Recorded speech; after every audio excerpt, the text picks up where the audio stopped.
Di slide ini kita akan belajar tentang antigen. Ya, bukan antigen yang Bapak Ibu sering lakukan di masa pandemi ya. Bukan seperti itu gitu. Tapi ini antigen, yaitu protein yang meresponi, yang menciptakan respon imun. Nah, antigen ini adalah substansi protein. Jadi ini bahan dasarnya itu adalah protein gitu. Nah, atau oligosakarida. Oligosakarida udah tahu ya bahwa itu adalah gula kompleks. Oligosakarida, polisakarida, monosakarida. Nah, tapi yang dibutuhkan oleh sel adalah yang monosakarida. Nah, oligosakarida itu adalah substansi dari antigen. Jadi, entah itu protein atau oligosakarida itu adalah material dari antigen ini yang menciptakan respon imun. Nah, jadi menciptakan respon imun. Jadi, adanya respon imun itu yaitu ditentukan dari dihasilkan dari antigen itu. Nah, jenis antigen ini ada dua, yaitu self antigen dan foreign antigen.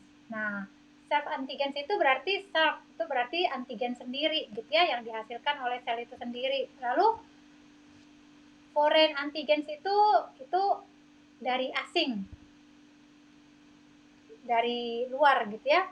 Jadi antigen yang sifatnya asing gitu. Nah, dinding sel itu terbuat dari asam amino, lalu kolesterol, lalu fosfolipid. Nah, kolesterol ini kita udah tahu ya, sudah belajar ya, kolesterol itu menghasilkan apa? Ya, menghasilkan steroid untuk antiinflamasi. Dan inflamasi itu adalah respon tubuh, respon imun bekerja. Nah, jadi kita mulai saling terkait nih.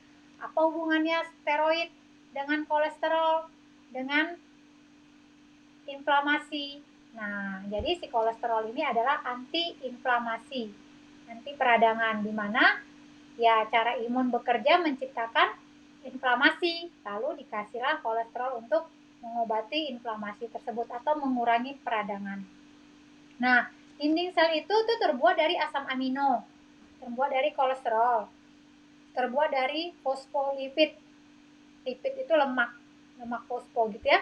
Nah, ketika sel lemah, asam amino dan antigen itu berubah dan mengirim sinyal untuk dihancurkan. Nah, ketika sel lemah, asam amino dan antigen itu berubah, lalu kirim sinyal untuk dihancurkan. Nah, misalnya kirim sinyal kemana gitu ya, sehingga sel ini dilemahkan. Nah, misalnya yang melemahkan itu, yang menghancurkan itu adalah si kelenjar timus atau limpa gitu ya, dia menghancurkan dan mematikan sel. Kita sudah belajar ya, sel yang menghancurkan limpa nih. Limpa menghancurkan sel yang lemah, yang toksik, dan sel darah merah yang sudah tua gitu. Nah, jadi ketika sel lemah, asam amino dan antigen itu berubah. Ketika mereka berubah, lalu mengirim sinyal lah untuk dihancurkan gitu. Jadi sel itu dihancurin. Nah, lalu respon sel imun terhadap antigen. Limfosit yang sudah teraktivasi, limfosit itu yang kita pelajari di bagian T-sel, B-sel nih. Kelenjar timus. Nah, yang sudah teraktivasi ya, limfosit yang sudah teraktivasi akan mengaktifkan respon imun yang spesifik. Bukan yang general, yang spesifik.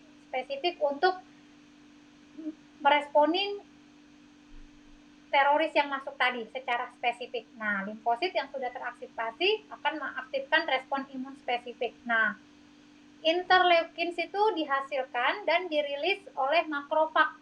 Nah, si makrofag ini adalah white blood cell, sel darah putih, dan dirilis oleh helper T cell tadi. Helper T cell ini dihasilkan dari B cells yang sudah dewasa. Nah, untuk menstimulasi limfosit, untuk menstimulasi atau merangsang limfosit.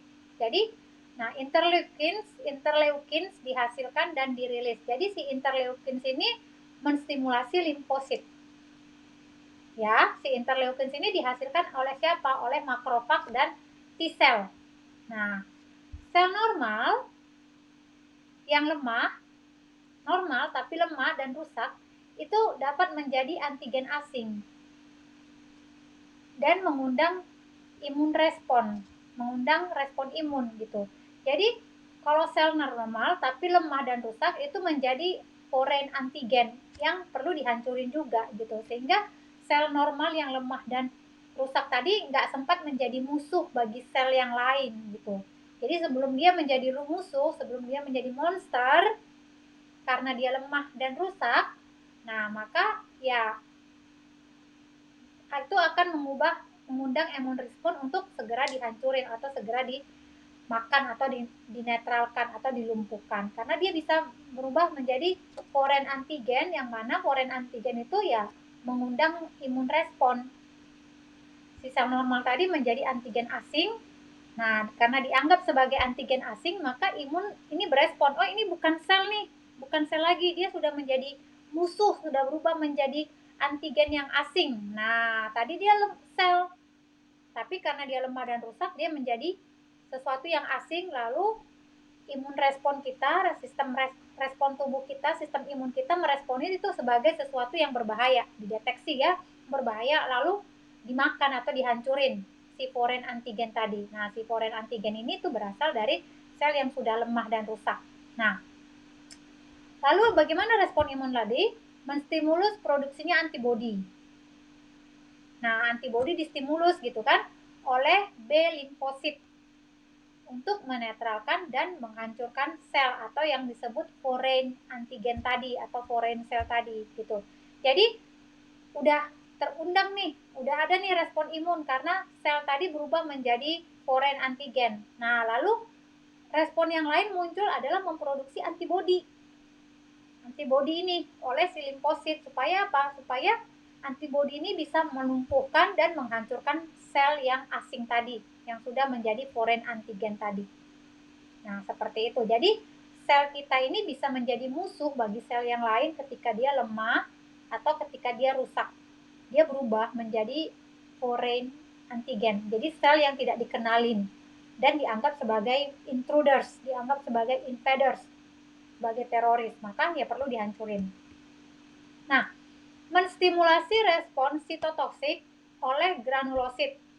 Sitotoksik itu ya sel-sel yang bersifat toksik ya, meresponi respon sitotoksik. Toksik yang muncul pada sel. Jadi ketika sel itu menjadi toksik, nah si granulosit, si monosit, limfosit dia akan meresponi. Makanya kan kalau kita demam, anak kita mengalami infeksi gitu ya, lalu dicek labnya, nah nanti muncul tuh nilai granulositnya, nilai monositnya, nilai limfositnya, neurofilnya, nah itu muncul. Nah, dia muncul karena apa? Karena ada respon sitotoksik, respon toksik terhadap sel. Nah, jadi muncul dia itu ya. Nah, terstimulasi. Nah, di sini ketika respon sel imun terhadap antigen, nah disinilah terjadinya autoimun sel. Autoimun. Jadi sel yang menjadi foreign antigen, sel yang menjadi musuh. Padahal sel itu kan bagian dari sel lain, tapi ketika dia lemah, nah ketika dia tidak sehat jadi rusak, nah dia di sini muncul namanya autoimun, sakit autoimun ketika sel itu menjadi musuh bagi saudara-saudaranya yang lain. Nah, makanya disebut autoimun sel, merubah bentuknya, morfologinya. Melalui apa? Akibat asidosis yang terjadi pada tubuh, pada sel, dan pengaruh toksik-toksik yang lain gitu. Nah, dia memberi sinyal ke polisi supaya sel itu tadi ditangkap, dieliminasi. Karena sel tadi malah menjadi musuh bagi selnya gitu, memberikan perlawanan bagi tubuh, yang itu disebut autoimun. Sel itu menjadi melawan sel yang lain gitu. Nah, jadi karena terjadilah autoimun ini, morfologinya berubah karena terlalu asam, terlalu asidik darahnya, terlalu asidik sistemnya gitu kan. dan itu menjadi toksik. Nah, dia kasih sinyal ke departemen polisi, Pak Polisi, tangkap nih. Dia nih, misalnya saudara kita ya, dalam satu rumah gitu, anak orang tua kita ada 5. Ternyata ada yang satu itu maling. Padahal kan tadi bersaudara 5 itu saling mengasihi, satu orang tua, satu ayah, satu ibu gitu ya. Makan bareng-bareng, di rumah bareng-bareng gitu kan. Nah, terus ternyata diam-diam nih ya, saudara kita ini jadi pencuri, jadi maling. Nah, lalu saudara yang lain karena melihat saudaranya ini berbahaya bagi lingkungan dan bagi orang-orang di rumah, barang sering hilang, uangnya juga sering hilang gitu kan, harta bendanya juga sering hilang gitu kan. Padahal yang ngambil ya satu anggota rumah gitu. Lalu ya saudaranya ini kasih sinyal nih ke polisi, Pak Polisi tangkap tuh adik saya, ternyata maling, masukin aja ke sel gitu. Jadi ketika adiknya ditangkap, dimasukin ke kantor polisi, dipenjarain, nah tidak ada lagi kemalingan, satu rumah juga tenang, nggak saling negatif, lalu masyarakat juga tenang, nggak ada lagi tuh maling-maling beredar gitu.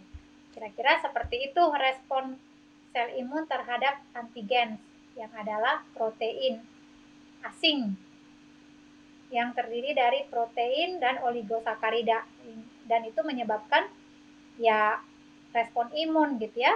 Dan cara-cara imun berespon itu bisa macam-macam. Ini pembelajaran tentang antigen. Slide berikutnya kita akan belajar tentang antibodi.